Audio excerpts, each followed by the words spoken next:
What's up guys, Tara here for Rev3 Games, and the day is finally upon us! I am of course referring to Darksiders II Day, which has been in the making for a couple years now.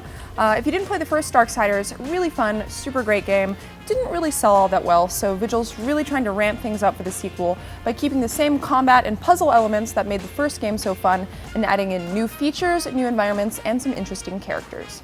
Darksiders II picks up where the first game left off, after War, one of the four horsemen of the apocalypse, has accidentally destroyed all of mankind.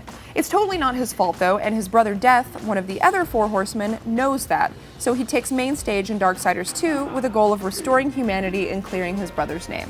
He is innocent. I never said he wasn't. Now, if you're not familiar with the series at all, it's an action-adventure RPG with a little bit of everything thrown in. The universe is divided up into 4 realms, and while it's technically open world, once you enter a realm, there's a pretty specific pattern of events. The basic formula for these events is solve a puzzle, beat a mini-boss, solve another puzzle, beat another mini-boss, and repeat that cycle until you get to a big boss. Obviously, things get a little more complex as you progress through the game, but the general outline of your objectives is usually similar. Vigil made efforts to counteract that occasional linearity by adding tons of collectibles, hidden loot chests, and side quests scattered around to keep players interested, as well as a fast travel option to open the world up a little bit more. Speaking of the world, it looks so much better. The visuals are gorgeous and there's a lot more color and brightness in the environments, which contrasts nicely when you go visit Earth later in the game, only to find a barren post-apocalyptic wasteland. In addition to the visual upgrade, the environments are also much bigger, which means a lot more climbing and jumping. Death can scale walls, climb beams, and use zip lines to get around, and honing these skills is both fun and necessary to solving many of the game's puzzles. As you progress, you'll find yourself with an even larger library of skills, like the Voidwalker ability, which lets you create and move through portals. And while the mechanics may not be that different from those in the first game, they certainly feel different thanks to the bigger environments and Death's many supernatural abilities. To go along with the standard set of abilities is a skill tree offering players 2 specializations. The Necromancer, which features mostly arcane skills like Murder, which releases a murder of crows to steal health from your foes, as well as the Harbinger skill tree, which is the more warrior-focused of the two, and most of its skills are related to the Teleport Slash ability, which teleports you through enemies, causing a ton of damage. You can also mix and match the 2 skill trees. For example, I chose to go the Harbinger route, but I just couldn't live with myself if I didn't at least try that Murder of Crows ability, and I'm really glad I did, because those crows are angry and hungry, and it is awesome. One thing they've added that's completely new to the game is a loot system, and Vigil did a great job of making it just comprehensive enough without being overwhelming. Enemies always drop gold and either one weapon or piece of armor. There's no weapon crafting system of any kind, but there are occasional rare possessed items you can find that you can upgrade by sacrificing other items. Of course, you can also buy and sell just about everything at vendors, which are located in almost every major city.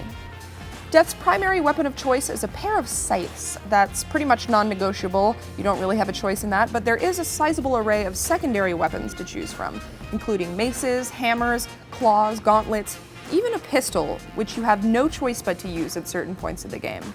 Those weapons, when used in combination with Death's abilities, made the combat in Darksiders II nothing short of incredibly satisfying. Every move you make feels productive, and when you string them all together to create combos, well, then you finally understand why they call him Death. Suffice it to say, I had no problems with the game's combat. I thought both the smaller enemies and the big boss fights provided an interesting but fair challenge. Unfortunately, the same cannot be said for the level design, which started out great, but near the end of my playthrough, about 20 hours in, led to some really frustrating puzzle solving. And the problem isn't even the puzzles themselves, it's that the sheer size of the levels containing them is so big that it's literally impossible to see everything you need to see in order to solve a puzzle. To make matters worse, solving it often boils down to simply noticing something small nearby, like a hidden passageway, or an area of the wall you can climb on, or a portal above your head. Death has a pet crow, Dust, whose sole purpose in life is to show you where you're supposed to go, and even he's unreliable from time to time. The convoluted map layout does nothing to help you orient yourself either, which ultimately translates into a lot of getting lost and a lot of backtracking. The most frustrating part, however, is that these problems could have easily been mitigated by adding a primary objective point to your local map system, but Vigil didn't include that, not even in easy mode, which is a severe oversight in my opinion. Frustrations aside though, I sincerely enjoyed my time with Darksiders II. It's the kind of game where once you start playing, you just don't want to stop. Its replay value is also enhanced by the addition of a New Game Plus mode, which lets you transfer all your stats and equipments over to a new game. There's also a Nightmare mode with permadeath that unlocks when you beat the full game, as well as a 100-round wave-based survival mode called the Crucible, which can prove quite lucrative if you play your cards right. Overall, I'd recommend Darksiders 2 to just about everyone. Its seamless blend of challenging puzzle play and in-depth combat makes it one of the most fun games I've played in recent memory, and there's enough extra content in there to keep you playing long after you've finished. Vigil has successfully managed to create a sequel that's worthy of not only its name, but also your money. So that's my review. Thank you guys for watching. We've got tons more content both here and over on youtube.com/Detoid. In fact, Max put up his review for Sleeping Dogs this morning, and I don't want to spoil anything just yet, but I hear there might be dogs in it. So check that out, and I'll see you guys next time.